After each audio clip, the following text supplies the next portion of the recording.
कल की सुनवाई हुई है और जितना हमारे सहारियंस को उस कल की सुनवाई को लेकर के एक आशा, एक उम्मीद बना हुआ था, उस पर थोड़ा सा निराशा जरूर लोगों में हुआ है, क्योंकि कल की डेट में सहारा अडानी की डील को अप्रूव नहीं किया गया है।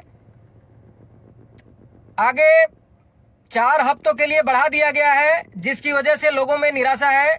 तो इस पर मैं खुलासा करूंगा और आप लोगों को आश्वस्त करूंगा कि निराशा की कोई भी बात नहीं है। बहुत ही अच्छी बात है जो कुछ भी हुआ है हमारे लिए, आपके लिए, सहारा के, देश के सभी निवेशकों के लिए, ज्वाइंट वेंचरों के लिए, पार्टनर्स के लिए, या किसी भी तरह से सहारा के साथ जुड़े रहने वालों के लिए बहुत ही अच्छा संकेत मिला है। तो उस पर चर्चा करेंगे। एकदम निश्चिंत रहिए, कुछ भी सहारा के खिलाफ या सहारा के निवेशकों के खिलाफ सुप्रीम कोर्ट नहीं करने जा रही है। जो कुछ भी होगा सब सहारा के निवेशकों के, कार्यकर्ताओं के और शुभ चिंतकों के हित में होगा, उनके ही फेवर में होने वाला है। तो मैं अब ज्यादा वक्त नहीं लगाते हुए कल की सुनवाई के बारे में आप लोगों को रूबरू करना चाहता हूं, आप लोगों को कंफर्म करना चाहता हूं कि जो कल सुनवाई हुई है इससे एक चीज साफ निकल करके आया कि सहारा ने पिछले 14 वर्षों से जो कुछ भी अपने बारे में बताया है कि हमारे ऊपर एम्बार्गो है और सुप्रीम कोर्ट के अधीन है, ये साफ जाहिर हो गया। साफ पूरी तरह से पिक्चर क्रिस्टल क्लियर की तरह निकल करके आ गया कि सहारा की सभी 88 संपत्तियां जो हिंदुस्तान के कोने कोने में है, सभी 88 संपत्तियां सुप्रीम कोर्ट के अधीन है। सहारा अपनी मर्जी से एक भी प्रॉपर्टी का सौदा नहीं कर सकता, क्योंकि सहारा सुप्रीम कोर्ट का अधीन है। और आज भी सहारा के ऊपर एम्बार्गो लगा हुआ है।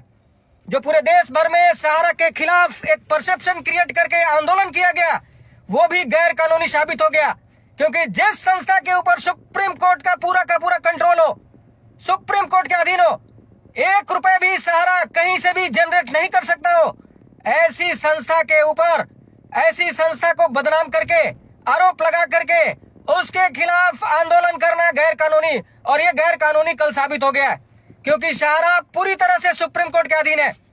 सहारा ने अपनी सभी संपत्तियों को बेचने के लिए सुप्रीम कोर्ट से परमिशन मांगा, लेकिन कल की सुनवाई में यह साबित हुआ कि सुप्रीम कोर्ट अपना जजमेंट देने से पहले, सुप्रीम कोर्ट किसी नतीजे पर पहुंचने से पहले इसमें भारत सरकार को भी शामिल करना चाहा। यानी सुप्रीम कोर्ट के अधीन सहारा है और सहारा एक राष्ट्रव्यापी मामला बन चुका है, क्योंकि देश भर से 25 लाख लोगों की रोजी रोटी सहारा के साथ चलता था, जिनका रोजी रोटी पिछले 4 वर्षों से बिल्कुल पूरी तरह से बंद है। ये एक देशव्यापी मामला भारत सरकार को लगी और भारत सरकार ने इस मामले में जनरल सॉलिसिटर ऑफ इंडिया आदरणीय माननीय तुषार मेहता जी को इस केस में इन्वॉल्व किया कि आप जाइए और सहारा के डील के बारे में सुप्रीम कोर्ट से चर्चा कीजिए। तो कल एक बहुत ही अच्छी पहल भारत सरकार के द्वारा हुआ कि उन्होंने सहारा के मामले को भारत का राष्ट्रीय मामला घोषित करवाया, और ये हमारे लिए, सहारा के लिए, सहारा के शुभचिंतकों के लिए, सहारियंस के लिए और निवेशकों के लिए बहुत ही अच्छी संकेत है कि ये सहारा का मामला राष्ट्र हित के लिए, राष्ट्र का मामला भारत सरकार ने माननीय जनरल सॉलिसिटर ऑफ इंडिया के द्वारा घोषित करवाया, और 3 से 4 वीक का, 4 सप्ताह का समय मांगकर भारत सरकार के दूसरे मंत्रालय, वित्त मंत्रालय, कानून मंत्रालय और कॉर्पोरेट मामलों के मंत्रालय को इसमें शामिल करने के लिए सुप्रीम कोर्ट ने आदेश दिया। ये बहुत ही अच्छी संकेत है। सहारा को शुरू से ही एक डिटरमाइंड वे में, प्लानिंग के तहत जिस तरह से बर्बाद करने की कोशिश की गई, आज तत्कालीन सरकार के द्वारा सहारा को बर्बाद करने की पर्पज से जो कुछ भी कार्रवाई करवा करके इस समय इस मोड़ पर ला करके खड़ा किया, उसमें आज की भारत सरकार कहीं न कहीं इस बात को समझ गई है कि सहारा की इसमें कहीं से भी कोई गलती नहीं है, इसे फंसाया गया है और ये आज राष्ट्र का मुद्दा बन गया है। इसलिए भारत के जनरल सॉलिसिटर ऑफ इंडिया इस मामले में कल सुप्रीम कोर्ट में आए और सुप्रीम कोर्ट से अपील किए कि इस मामले में हम भी अपना बयान देना चाहते हैं। इस मामले में हम भी पार्टी बनना चाहते हैं। सुप्रीम कोर्ट ने उनको अलाउ किया और उनको कहा कि कहिए आप क्या कहना चाहते हैं। मेहता साहब ने इस मामले को राष्ट्रव्यापी मामला घोषित करवाया और सुप्रीम कोर्ट ने माना और सुप्रीम कोर्ट ने कहा कि ठीक है, 4 हफ्ते का हम टाइम देते हैं।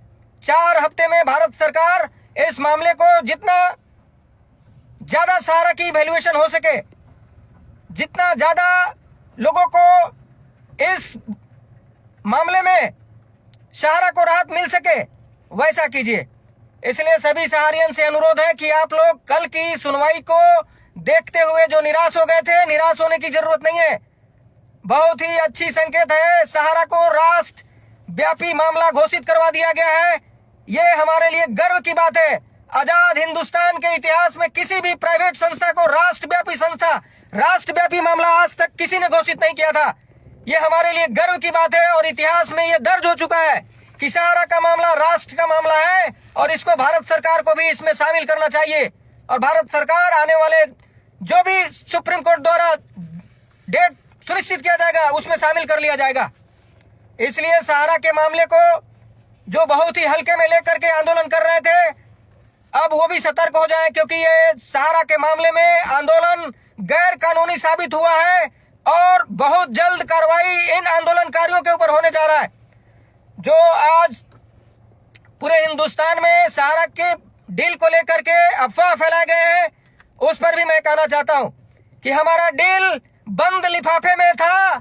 जो टर्म शीट है वो बंद लिफाफे में सुप्रीम कोर्ट में दिया गया था, आज भी वो बंद लिफाफे में है, उस लिफाफे को नहीं खोला गया है। इसलिए किसी भी तरह से कोई वैल्यूएशन की परसेप्शन पर ध्यान न दे। न तो 1 लाख करोड़ की बात है, न 1.5 लाख करोड़ की बात है, न 12,000 करोड़ की बात है। कोई वैल्यूएशन का बंद लिफाफे खोलने का कोई कल औचित्य ही नहीं था। बंद लिफाफे को खोला नहीं गया है। इसलिए सहारा डील की वैल्यूएशन जो कुछ भी मीडिया में बताया जा रहा है वो एक अफवाह है, सिर्फ और सिर्फ अफवाह है। वैल्यूएशन नहीं बताया गया है। जहां तक हमारे माननीय कपिल सिब्बल द्वारा जो सहारा की ओर से अपना पक्ष रखने का सवाल है, तो उन्होंने अपना पक्ष रखा। जो सेबी की डिमांड है, सेबी ने अपना पक्ष रखा। अडानी जो सहारा की 88+ प्रॉपर्टियों को खरीदना चाहती है, उन्होंने अपना पक्ष रखा। जो एमिकस क्यूरी है उन्होंने अपना पक्ष रखा। कुछ और लोगों ने भी अपना पक्ष रखा। सबको सुप्रीम कोर्ट ने बारीकी से सुना। सुनने के बाद यह तय किया कि आने वाले 4 सप्ताह के अंदर सब लोग अपना अपना रिपोर्ट सौंपे। इसके बाद इस पर फैसला लिया जाएगा। तो जो सहारा सुप्रीम कोर्ट की केस को लेकर के अफवाह फैलाए जा रहे थे, उस पर एक पूर्ण विराम लगा कि सहारा पूरी तरह से सुप्रीम कोर्ट के अधीन है।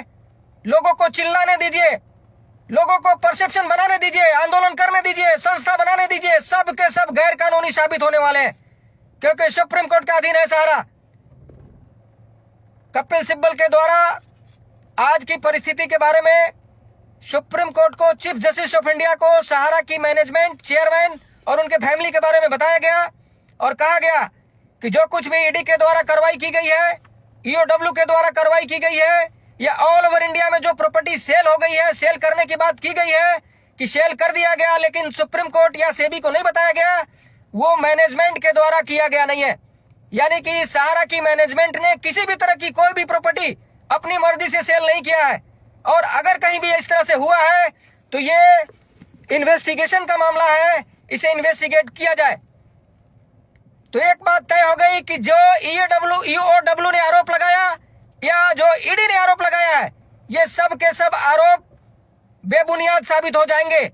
और सहारा की मैनेजमेंट आज जिस तरह से सुप्रीम कोर्ट में अपना पक्ष रखा है, उससे साफ जाहिर होता है, ये साबित हो जाता है कि सहारा सुप्रीम कोर्ट के परमिशन के बिना किसी भी प्रॉपर्टी का सेल नहीं किया है। अगर कहीं भी सेल हुआ है तो ये इंक्वायरी का सब्जेक्ट है और उस पर इन्वेस्टिगेशन होगा कि ये आखिरकार क्यों हुआ, कैसे हुआ और किसने किया, जबकि टॉप मैनेजमेंट को इसकी जानकारी तक नहीं है। तो ईओडब्ल्यू और ईडी की जो कार्रवाई हुई है उस पर भी संज्ञान लिया गया है और आगे इसकी इन्वेस्टिगेशन होगी। सहारा की मैनेजमेंट इसके बारे में अपना बयान दे दिया है। जो आज एम्बार्गो को लेकर के पूरे देश भर में परसेप्शन बनाया गया कि सहारा झूठ बोलता था, एम्बार्गो नहीं था, वो कल साबित हो गया कि सहारा एम्बार्गो आज भी है, क्योंकि 9,000 करोड़ रुपए अभी भी सेबी के पास में जाना बाकी है। यानी कि जब तक 9,000 करोड़ नहीं पहुंच जाता है तब तक सहारा के ऊपर एम्बार्गो रहेगा। यानी कि सहारा से भी कंटेम्प्ट मामला अभी खत्म नहीं हुआ है, यानी कि एम्बार्गो अभी तक लगा हुआ है। 9,000 करोड़ जब तक सहारा सेबी में जमा नहीं होता है, 1 रुपए भी सहारा किसी को नहीं दे सकता है। आपको कुछ दिन पहले ये मीडिया में, सोशल मीडिया में देखने को मिला होगा कि सहारा शहर, सहारा समय के कर्मचारियों ने प्रोटेस्ट किया और वहां उन लोगों ने भी कहा कि हमारी सैलरी 2012 से नहीं मिल रही है, 2014 से नहीं मिल रही है।